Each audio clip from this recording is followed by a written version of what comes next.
నర్మదాపై కుట్ర చేస్తూ రామరాజుకి రెడ్ హ్యాండెడ్‌గా దొరికిపోయిన వల్లి. భాగ్యంతో కలిసి వేసిన ప్లాన్ మొత్తం బయటపడడంతో రామరాజు తీసుకున్న షాకింగ్ నిర్ణయం ఏంటి? చివరి వరకు చూడండి. నర్మద మీద కుట్ర చేస్తున్న వల్లి భాగ్యం మాటలు విని వల్లిని ఇంట్లో నుంచి బయటకు గెంటేసిన రామరాజు. ఇదంతా ఎలా జరిగింది? రామరాజు వల్లిని ఇంట్లో నుంచి బయటకి గెంటేయడం ఏంటి? అసలు వల్లి భాగ్యం కలిసి నర్మద మీద ఏం కుట్ర చేశారు? అది రామరాజు ఎలా విన్నాడు? ఇదంతా కూడా వీడియో ద్వారా చూసేద్దాం. ఎక్కడా వీడియో స్కిప్ చేయకుండా చివరి వరకు చూస్తే పూర్తిగా మీకు అర్థమవుతుంది. ఈ వీడియోని లైక్ చేయడం, షేర్ చేయడం మర్చిపోకండి. మీ లైక్, షేర్ అని మాకు మంచి సపోర్ట్ ఇస్తుంది. అది ఎంకరేజ్మెంట్‌గా కూడా ఉంటుంది. ఇక మొత్తం మీద చూసుకున్నట్లయితే గనక వల్లి అయితే ఇంట్లో అందరి విషయాల గురించి పూర్తిగా తెలుసుకోవడం మొదలుపెట్టింది. తనకు తెలిసిన ఏ విషయాన్ని బయట పెట్టకుండా జాగ్రత్తగా ఏదీ తను వినట్లేదు అన్నట్లుగా ఉండడం మొదలుపెట్టింది. ఆ క్రమంలో భాగంగానే మొత్తానికి ప్రేమ డ్యాన్స్ కాంపిటీషన్‌కి వెళ్ళిందనే విషయం తెలుసుకుంది. అలా తెలుసుకున్నటువంటి వల్లి ఈ విషయాన్ని అడ్డుపెట్టుకొని ప్రేమని ఆడుకోవడానికి అవకాశం దొరికింది. కానీ ఇప్పుడే కాదు, నేను నీవురు గప్పిన నిప్పులాగా ఉంటేనే రేపటి రోజున ప్రతిదీ నేను సాధించుకోగలను అని అనుకుంటుంది. ఇక నర్మద విషయంలో ఏదో ఒక ప్లాన్ చేసి ఖచ్చితంగా నర్మదాని ఈ ఇంట్లో నుంచి వెళ్ళిపోయేలా చెయ్యాలి అని చెప్పి అనుకుంటుంది వల్లి. అయితే ఇక ఆలోచన చేసినటువంటి వల్లి భాగ్యాన్ని కలవాలని చెప్పి అనుకుంటుంది. భాగ్యానికి ఫోన్ చేసి నేను వస్తున్నాను, ఇంట్లోనే ఉంటావా అని అడిగితే ఇంట్లోనే ఉంటాను అని చెప్తుంది. సరే అయితే నేను ఈ పూట బయలుదేరుతాను అని చెప్పేసి ఫోన్ చేసి పెట్టేసిన వల్లి వంటింట్లోకి వెళ్ళి టీ పెట్టుకొని తీసుకొని వచ్చి రామరాజుకి ఇస్తుంది. రామరాజు టీ తాగిన తర్వాత అమ్మ నేను మిల్లుకి వెళ్ళొస్తాను, మీ అత్తయ్య వెనకేదో పనిలో ఉన్నట్టుంది, చెప్పు అంటే అదిగో వస్తున్నారు మామయ్య గారండి చెప్పండి అని చెప్పి చెప్తుంది. ఆ బుజ్జమ్మ నేను మిల్లుకు వెళ్ళొస్తానని చెప్పి చెప్తుంది. సరేనండి అయితే అంటుంది. అత్తయ్య గారు నేను మా ఇంటికి వెళ్ళొస్తాను అంటుంది ఇక వల్లి. అయితే సరే అని చెప్తుంది. ఇక సరేనని చెప్పి రామరాజు నేను అటే వెళ్తున్నాను కదమ్మా, మీ ఇంటి దగ్గర దింపి నేను మిల్లుకు వెళ్తాను రా అని చెప్పి వల్లిని తీసుకొని వెళ్తాడు. మామయ్య గారండి మీరు చాలా మంచోరండి, నిజంగా అడగకుండానే ఏది అవసరమో ఏది లేదో అన్నీ కూడా మీకు తెలిసిపోతూ ఉంటాయని చెప్పి అని అంటుంది. అదేంటమ్మా అలా అంటావు అని అంటే, అవును మామయ్య గారండి, మీకు తెలియంది ఏముంది చెప్పండి, ప్రతి విషయం తెలుసు. నేను ఇదిగో ఇప్పుడు మా అమ్మోళ్ళ ఇంటికి వెళ్తున్నాను అంటే నన్ను తీసుకుని వెళ్ళి అమ్మోళ్ళ ఇంటి దగ్గర దింపుతున్నారు చూడండి. ఇదేం మంచితనం, మీ మంచితనమే నన్ను మీ ఇంటికి కోడలు చేసింది మామయ్య గారు అంటూ ఉంటుంది. సరే అదిగో అమ్మ వాళ్ళ ఇల్లు వచ్చేసింది, జాగ్రత్తగా ఉంటావా, వచ్చేస్తావా అంటే నేను మధ్యాహ్నం బయలుదేరుతాను మామయ్య గారండి అంటుంది. సరే నేను భోజనానికి వెళ్ళేటప్పుడు వచ్చి తీసుకొని వెళ్తాను అంటాడు. అలాగే మామయ్య గారండి అని చెప్పేసి చెప్తుంది. ఇక రామరాజు మిల్లుకు వెళ్ళిపోతాడు. మిల్లులో అందరూ కూడా ఆ కొత్త పంట వస్తుంది కదయ్యా, మరి మిల్లు మిషన్లలో కొన్ని ఆయిలింగ్ చేపించాలని చెప్తే సరే అతన్ని పిలిపించి ఆయిలింగ్ చేపించండి అని చెప్పి చెప్తాడు. చెప్పిన తర్వాత ఇక అతను వచ్చి ఆయిలింగ్ చేస్తూ ఉన్న టైంలోనే రామరాజు కలెక్షన్ కోసం షాపుల దగ్గరికి వెళ్తాడు.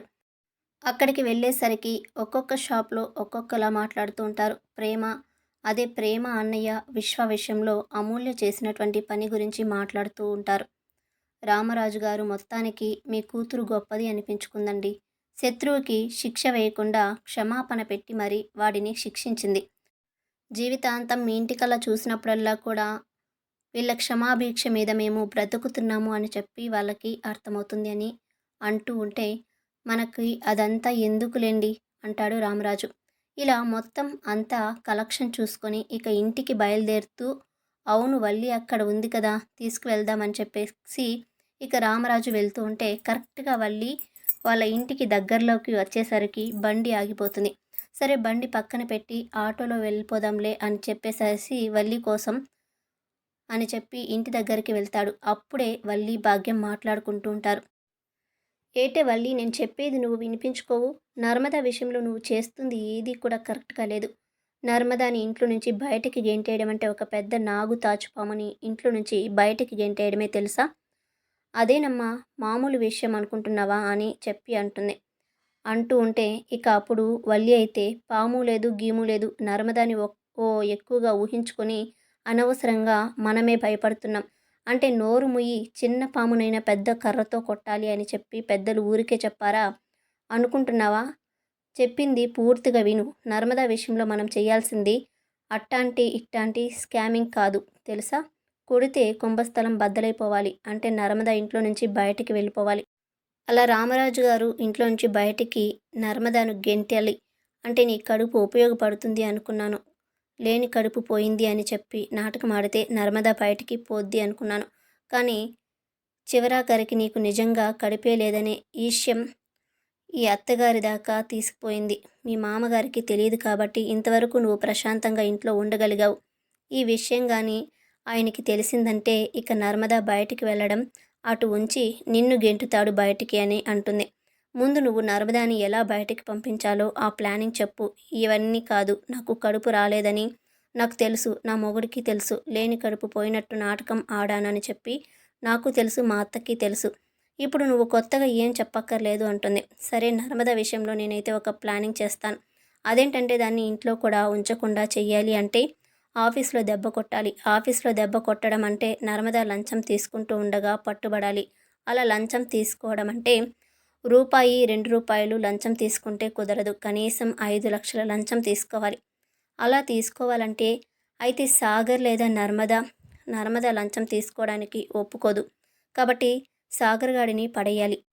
అలా సాగర్ దగ్గరికి ఎవడినైనా లంచం ఇచ్చి పంపాము అనుకో, వాడు లంచం తీసుకున్నాడనే విషయం రామరాజు గారికి తెలిసిందనుకో నిర్దాక్షిణ్యంగా ఇంట్లో నుంచి బయట గెంటేస్తారు కదా అని చెప్పని అంటుంది. మంచి ఆలోచనే కానీ దీనివల్ల నర్మదా మీద సాధించేది ఏమీ ఉండదు. అంటే ఎందుకని అని అంటుంది. ఎందుకంటే ఒకవేళ సాగర్ గారిని ఇంట్లో నుంచి బయటకి గెంటాము అనుకో, అంటే ఇంట్లో నా వాటా ఉంది కాబట్టి ఉంటానని చెప్పి ఇప్పుడు మా ఉండట్లా పక్కన అలాగే ఉంటాడు. ఇలాంటి సచ్చిన ఐడియాలు ఇవ్వకు అని చెప్పి అంటే అయితే నర్మదానే చూద్దాం. నర్మదా అదే లంచం తీసుకుంటూ దొరికిపోయినట్టు చేద్దాం. అప్పుడు ఏమవుతుంది? ఖచ్చితంగా ఇంట్లో నుంచి బయటికి వెళ్ళాల్సిన పరిస్థితి వస్తుంది. ఇలాంటి కోడలు నా ఇంట్లో వద్దని చెప్పి రామరాజు గెంటుతాడు అని చెప్పని అంటుంది. అనేసరికి ఐడియా బాగుంది. సరే దానికి సంబంధించిన ఏర్పాట్లన్నీ చూడండి అంటే 5 లక్షలు డబ్బు కావాలి. ఎక్కడి నుంచి వస్తుంది అని చెప్పనేసి అంటే అందరూ మన మనుషులే ఉంటారు కాబట్టి అప్పు చేసి ఒక పావు వడ్డీ ఇచ్చేసి ఆ అప్పు తీర్చేద్దాం. కానీ ఆఫీసర్ల దగ్గర నుంచి లంచం ఇచ్చేవాడు వరకు అందరూ మన వాళ్ళే ఉండేలాగా చూడు అని చెప్పేసి అంటుంది. ఇక వల్లి సరే అయితే అని చెప్పేసి సరే మీ మామగారు వస్తానన్నారు. సైలెంట్‌గా ఊరుకో అని చెప్తుంది. ఇదంతా బయట నుంచి విన్నటువంటి రామరాజు ఒక్కసారిగా షాక్ అయిపోతాడు. ఈ తల్లి కూతుర్లు ఇన్ని రకాల కుట్రలు చేస్తారా? ఇన్ని రకాలుగా ఈ తల్లి కూతుర్లు ఇద్దరు కూడా కుట్రలు పన్ని ఇంట్లో చిచ్చులు పెడతారా? తనకి ప్రెగ్నెన్సీ రాలేదని వచ్చినట్టు నాటకం ఆడిందా? అసలు ఏంటి ఇదంతా? వీళ్ళ ఫ్యామిలీ ఏ తేడాగా ఉంది అని చెప్పేసి అనుకుంటూ ఆలోచిస్తూ ఉంటాడు. ఇక రామరాజు అయితే అనుకొని ఇక సైలెంట్‌గా అక్కడి నుంచి వెళ్ళిపోతాడు. వెళ్ళి మళ్ళీ ఒకసారి ట్రై చేద్దామని బండి స్టార్ట్ చేసేసరికి స్టార్ట్ అవుతుంది. ఇక వల్లిని తీసుకోకుండా ఇంటికి వెళ్ళిపోతాడు. రామరాజు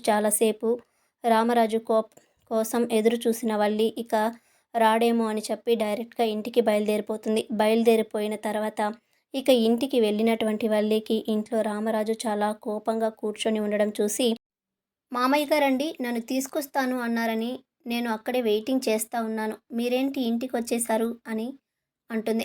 తీసుకొద్దామని వచ్చానమ్మా. కానీ కొన్ని విషయాలు విన్న తర్వాత చెవులకు ఉన్న తుప్పు, బుర్రకు ఉన్నటువంటి బురద వదిలిపోయాయి. అందుకోసమే నేను ఎంత మట్టి బుర్రలో ఉన్నానో తెలుసుకొని, అర్థం చేసుకొని సైలెంట్‌గా వచ్చేశాను అంటాడు. అదేంటి మామయ్య గారు బుర్రకున్న బురద వదిలిపోవడం ఏంటి అని అంటే అవునమ్మా నువ్వు మీ అమ్మ ఎంత గొప్పగా కుట్రలు చేయగలిగారో, ఎంత బాగా ప్లాన్ చేసి మనుషుల్ని ఏం మార్చగలిగారో, ఇళ్లలో నుంచి బయట గెంటేయగలరో అదంతా విని నాకే మతి చెదిరినంత పని అయ్యింది అంటాడు.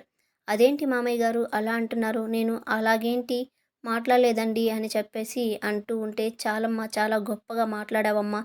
నువ్వు మాట్లాడిన మాటలు మామూలు విషయం కాదు అని చెప్పేసి అంటూ రామరాజు అయితే ఇక మాట్లాడుతుంటే వేదవతి వచ్చి ఏం జరిగిందండి అంటే నర్మదాను బయటికి గెంటడానికి లంచం ఇచ్చి నర్మదా లంచం తీసుకుంటూ ఉండగా పట్టుబడింది అని చెప్పి మొత్తానికి నర్మదాని మనం ఇంట్లో నుంచి బయటికి గెంటేలా చేయడానికి వల్లి ఇంకా భాగ్యం ఇద్దరూ కూడా ప్లాన్ చేశారు. బుజ్జమ్మ అనగానే షాక్ అయిపోతుంది.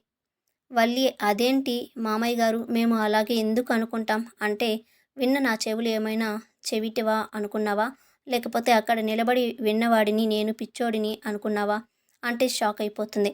అంటే మీరు అని చెప్పి అంటుంది. ఇంటికి వచ్చాను. మీ ప్లాన్లు విన్నాను. తిరిగి ఇంటికి వచ్చాను. నీలాంటి మనిషి ఇంట్లో ఉండడానికి వీల్లేదు. అయినా నీ ప్రెగ్నెన్సీ విషయం గురించి కూడా మాట్లాడావు కదా! రాణి కడుపును వచ్చినట్టు చూపించారు. అలాగే రాణి కడుపు పోయినట్టు కూడా చూపించారు. దానికి కారణం నర్మదా అన్నట్టు కూడా చూపించారు. దీని అంతటిని బట్టి అర్థమైంది ఏమిటంటే మీకు నర్మదా ఇంట్లో ఉండడం ఇష్టం లేదని. కానీ నీలాంటి మనిషి ఇంట్లో ఉండడం నాకు ఇష్టం లేదు. కాబట్టి దయచేసి నువ్వు బయటకి నడువు. మర్యాదపూర్వకంగానే వెళ్ళిపో అని చెప్పి అంటాడు. దాంతో ఇక అది కాదు మామయ్య గారు కాళ్ళు మీద పడబోతూ ఉంటే దయచేసి వెళ్ళు అని చెప్పేసి రామరాజు చాలా కోపంగా చెప్తాడు. చూద్దాం ఏం జరుగుతుందో. ఇక రామరాజు నిజంగానే వల్లిని ఇంటి నుంచి బయటకు పంపిస్తాడా? నర్మదాపై వేసిన కుట్ర పూర్తిగా విఫలమవుతుందా? తదుపరి ఎపిసోడ్లో తెలుసుకుందాం. ఈ వీడియో నచ్చితే లైక్ చేయండి, షేర్ చేయండి, ఛానల్ని సబ్స్క్రైబ్ చేసి పక్కనే బెల్ ఐకాన్లో ఆల్ అని టాప్ చేయండి.